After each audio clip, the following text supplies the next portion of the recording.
오늘 이 아침 우리가 함께 묵상할 말씀은 호세아 10장 12절에서 15절까지의 말씀입니다. 이 말씀 함께 읽고 오늘 우리에게 주시는 하나님의 말씀의 은혜를 함께 나누도록 하겠습니다. 정의를 뿌리고 사랑의 열매를 거두어라. 지금은 너희가 주를 찾을 때이다. 묵은 땅을 갈아 엎어라. 나 주가 너희에게 가서 정의를 비처럼 내려주겠다. 그러나 너희는 밭을 갈아서 죄악의 씨를 뿌리고 반역을 거두어서 거짓의 열매를 먹었으니 이는 내가 병거와 많은 수의 군인을 믿고 마음을 놓은 탓이다. 그러므로 내 백성을 공격하는 전쟁의 함성이 들려올 것이다. 벳아벨이 살만에게 공격을 받고 파괴된 날과 같이 너의 요새들이 모조리 파괴될 것이다. 그날의 자식들이 박살난 바로 그 바위 위에서 어머니들마저 박살나지 않았느냐. 베델아, 내가 그것과 똑같이 너희들에게 하겠다. 너희가 지은 심히 무서운 죄악 때문에 그렇다. 이스라엘 왕은 전쟁이 시작되는 새벽녘에 틀림없이 잡혀 죽을 것이다. 아멘. 찰스 두이그라는 뉴욕타임즈 기자가 습관의 힘이란 책을 썼었습니다. 이 책에서 그는 우리의 습관 형성과 관련한 아주 흥미로운 사실을 하나 알려주는데요. 우리 뇌에는 기저핵이라는 부분이 있고 이 기저핵이 우리가 반복하는 행동을 기억해서 자동화시켜준다라는 겁니다. 처음에는 의식적으로 선택해야 했던 것들이 이제 반복되게 되면 어느 순간 뇌가 더 이상 판단에 참여하지 않게 된다는 거예요. 이제는 자동으로 그 길을 따라 어떤 행동을 하게 된다는 겁니다. 한번 자전거 타는 법 익히게 되면 그 이후에 얼마 동안 안 탔다고 해도 금방 자전거를 타게 되는 것과 같은 겁니다. 찰스 두이그는 습관이 만들어지는 이유를 그래서 이렇게 이야기합니다. 습관이 만들어지는 이유는 뇌가 노력을 절약하려 하기 때문입니다. 그리고 의식적으로 그 습관에 맞서 싸우지 않으면 그 패턴은 자동으로 작동합니다. 라고요. 여러분, 습관의 힘이란 책의 내용이 얼마 전 제가 들었던 시간은 흐르는 것이 아니라 쌓여가는 것입니다. 라는 그 말 때문에 떠올랐습니다. 매일 우리가 선택하는 것들, 말 한마디, 생각 하나, 행동 하나, 다 흘러가지 않고 우리 안에 쌓이게 되는 거죠. 그리고 그것이 우리 안에서 어떤 한 길을 만드는 겁니다. 그리고 어느 날 돌아보면 그 길이 나를 어디로 데려왔는지를 비로소 알게 되죠. 좋은 씨가 쌓이면 좋은 열매가 맺히고 나쁜 씨가 쌓이면 나쁜 열매가 맺힌다. 여러분, 이거 하나님께서 세상을 창조하시면서 저는 이 세상에 심어놓은 원리라고 생각이 들어요. 그리고 이것이 습관의 힘이라는 내용에 나와 있는 원리와도 저는 있다고 생각합니다. 오늘 호세아 10장 12절에서 하나님께서 이스라엘에게 그리고 저와 여러분에게 너는 지금 어떤 씨를 심고 있느냐라고 묻고 계신다고 저는 생각했습니다. 너희 안에 어떤 길을 만들고 있느냐라고 묻고 계신다고 생각이 들었어요. 12절 말씀인데요. 정의를 뿌리고 사랑의 열매를 거두어라. 지금은 너희가 주를 찾을 때이다. 묵은 땅을 갈아엎어라. 나 주가 너희에게 가서 정의를 비처럼 내려주겠다. 여러분, 이 말씀 속에서 우리는 한 가지 진리를 깨닫게 됩니다. 우리가 심은 씨가 열매를 결정한다라는 겁니다. 그래서 하나님께서 묻고 계신다고 생각이 든 거예요. 너는 지금 어떤 씨를 심고 있느냐? 오늘 본문의 이 말씀을 보면 정의를 뿌리고 사랑의 열매를 거두어라 라고 이렇게 말씀되어 있습니다. 이 말씀만 보면 이건 하나님께서 우리에게 명령으로 주시는 의무처럼 들리게 되는데 원문을 보면 또 그렇지가 않습니다. 여기서 정의를 뿌리고 라고 번역된 부분이 히브리어 원문에는 너희 자신을 위하여 정의를 뿌리고 이렇게 되어 있습니다. 그러니까 너희 자신을 위하여 라는 말이 붙어 있어요. 그러니까 정의를 뿌리는 것, 정의의 씨앗을 심는 것, 이것이 하나님께서 명령하신 의무만이 아니라 결국 나 자신을 위해서도 최선의 선택이라는 말씀입니다.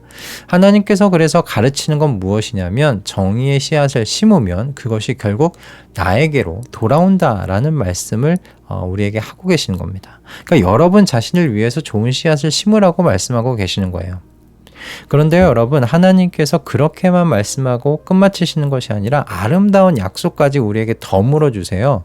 12절 후반절 말씀입니다. 나 주가 너희에게 가서 정의를 비처럼 내려주겠다.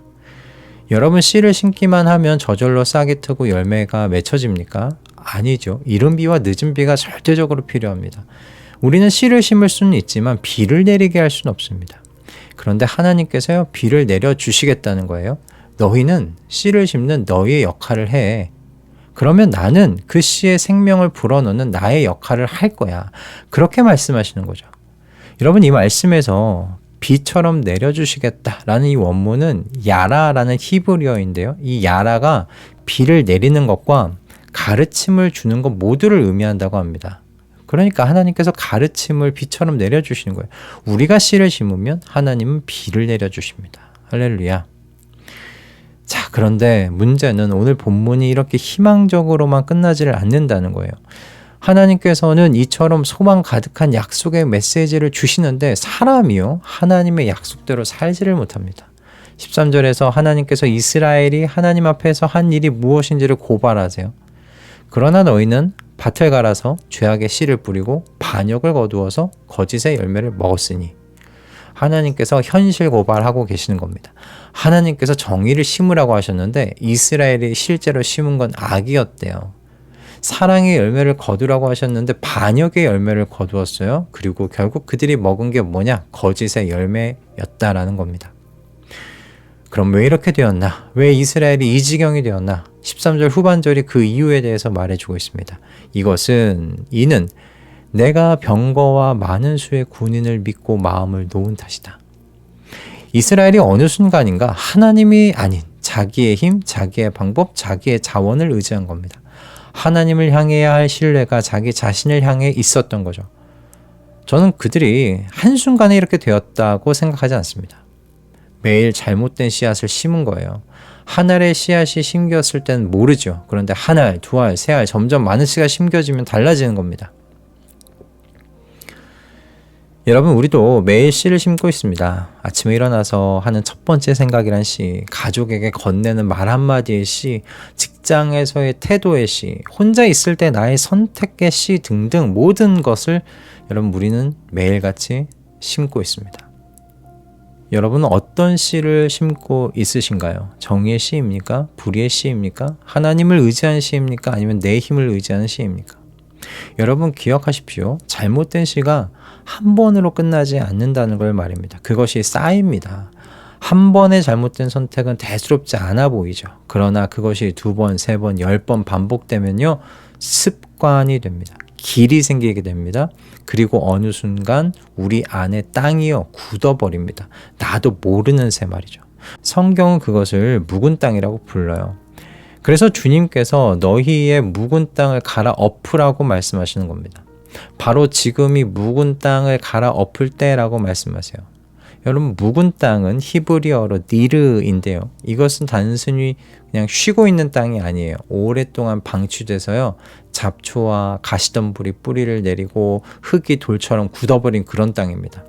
잘못된 씨가 쌓이고 쌓여서 땅이 돌처럼 굳어버린 마음, 그것이 묵은 땅인 거예요. 이런 묵은 땅을 갈아 엎는 게 쉬운 일이에요? 어려운 일이에요? 어려운 일이죠. 그거 노동입니다. 부드러운 땅에 씨를 뿌리는 것과 굳어진 땅을 갈아 엎는 건 차원이 완전히 다른 일입니다. 오랜 시간 쌓아온 잘못된 습관, 굳어진 마음의 패턴, 반복되는 죄의 고리를 그래서 끊는 것은 정말 힘든 일입니다. 노동과 같은 일입니다. 하지만 14절과 15절이 보여주는 건 뭐냐면, 묵은 땅을 방치하게 되면 맞이하게 되는 그 참혹한 결말, 그 끝을 우리에게 보여주세요. 그래서 하나님께서 경고하시는 거예요. 지금은 너희가 주를 찾을 때다라고 말입니다. 바로 지금이 그때라고 말씀하시는 거예요. 내일이 아니고요, 다음 주가 아니고요, 바로 지금입니다. 지금 갈아엎지 않으면, 지금 갈아엎는 그 작업을 시작하지 않으면 나중엔 더 힘들어진다는 겁니다. 땅은 더 굳어질 거고요, 길은 더 패어갈 겁니다. 깊이 패어갈 겁니다. 그럼 여러분, 갈아엎는 건 어떻게 시작해야 할까? 여러분, 거창하게 시작하지 않으셔도 됩니다. 오늘 이 아침에 내 안에 어떤 씨가 뿌려지고 자라고 있는지 하나님 앞에 내어놓는 것으로 시작하시면 돼요. 하나님, 제가 제 안을 살펴보니까 이러한 씨들이 뿌려지고 있고 쌓여가고 있었습니다. 이 묵은 땅을 갈아엎어 주십시오. 여러분, 이런 기도가 바로 묵은 땅을 갈아엎는 첫 삽입니다. 거창하게 포크레인 들고 와서 뭐 작업할 일이 아닙니다. 여기서부터 시작하시면 돼요. 여러분 안에 어떤 묵은 땅이 있으십니까? 오래되어 굳어진 습관, 굳어진 마음, 반복되는 죄의 패턴과 같은 것들이 혹시 있으세요? 그것을 갈아엎는 것이 힘든 일이지만 언제나 가장 좋은 때는 바로 지금입니다.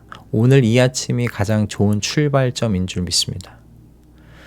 앞에서 말씀드렸던 그 찰스 두이그라는 기자는 같은 책에서 이런 말도 했어요. 의식적으로 습관에 맞서 싸우지 않으면, 새로운 루틴을 찾지 않으면 그 패턴은 자동으로 작동한다. 저는 이것이 영적 원리에도 그대로 적용된다고 생각합니다. 우리 안에 쌓인 잘못된 길은 스스로 사라지지 않습니다. 의식적으로 습관에 맞서 싸워야 됩니다. 의식적으로 맞서야 합니다. 그런데 우리에게는 찰스 두이그가 모르는 게 하나 있죠. 바로 성령 하나님이란 존재입니다. 우리는 혼자 이런 것에 맞서 싸우지 않습니다. 12절도 우리에게 하나님의 은혜의 도우심을 약속하고 있지 않습니까? 나 주가 너희에게 가서 정의를 비처럼 내려주겠다. 여러분, 우리가 묵은 땅을 갈아엎는 것을 시작하시면요, 하나님께서 비를 내려주십니다. 여러분, 빗방울이 내려진 여러분 그 땅은요, 갈아엎기 쉬워져요. 부드러워져요. 여러분, 우리의 힘만으로 되는 일이 아닙니다. 우리가 할 일은 뭐냐면 씨를 심으려고 땅을 갈아엎으려고 하는 그 의지입니다. 첫 삽을 뜨는 거예요. 그러면 하나님께서요, 정의를 비처럼 내려주십니다. 생명을 주시고 일을 완성하게 하시는 분, 그분은 언제나 하나님 되십니다. 할렐루야. 그러니 이 아침이 좋은 씨를 선택하고 심는 귀하고 복된 시간이 되었으면 좋겠습니다. 정의를 심으시고 사랑의 열매를 거두시기 바랍니다. 그리고 그 과정에서 온전히 하나님을 찾으시기 바랍니다. 하나님께서 오셔서 정의의 비를 내려주실 줄 믿습니다. 이 약속 붙잡고 오늘 하루 시작하시는 우리 모든 가족분들 다 되시기를 주님의 이름으로 축복합니다. 할렐루야. 기도하겠습니다. 주님, 오늘 저희에게 필요한 말씀 주셔서 감사합니다. 저희도 모르게 좋은 씨가 아닌 이스라엘이 자신들에게 뿌렸던 씨를 저희 안에 뿌리고 있었던 것을 주님 고백합니다. 저희에게 정의의 씨를 뿌리고 사랑의 열매를 맺는 것이 저희 안에서 매년 반복되는 계절과 같게 하여 주시옵소서. 그것이 하나의 영적인 루틴이 되게 해 주시옵소서. 그래서 이른 비와 늦은 비를 내리시며 좋은 열매를 거두도록 보살펴 주시는 주님의 손 안에 살아가는 삶을 우리 가족들 모두가 누릴 수 있도록 인도하여 주시옵소서. 오늘도 귀한 말씀을 주셔서 저희 자신을 돌아보게 해주신 것에 감사드리며 우리 주 예수 그리스도의 이름으로 기도드립니다. 아멘.